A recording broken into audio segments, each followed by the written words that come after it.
മറിച്ച് സ്തെഫാനോസിന് വേണ്ടി സ്വർഗം ഓപ്പണായി.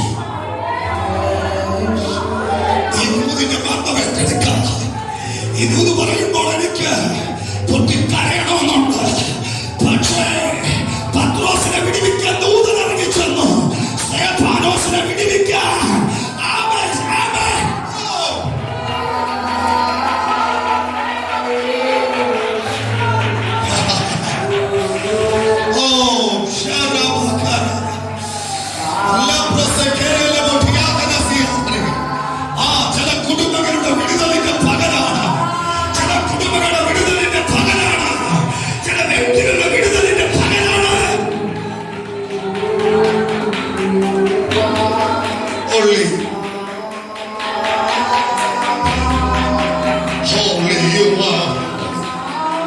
സ്വർഗം പത്രോസിനെ ദൂതനെ ഇറക്കുന്നു, സ്തെഫാനോസിനെ വിട്ടുകൊടുക്കുന്നു.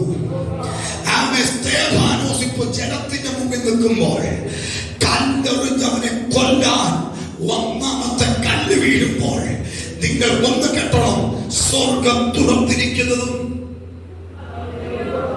രണ്ട്, സ്വർഗം തുറന്നിരിക്കുന്നതും ദൈവത്തിന്റെ മഹത്വത്തെയും മൂന്നവൻ കണ്ടത് പിതാവാം ദൈവത്തിന്റെ വലത്തു ഭാഗത്തിരിക്കുന്ന ദൈവത്തിന്റെ പുത്രനെ അവൻ കണ്ടു.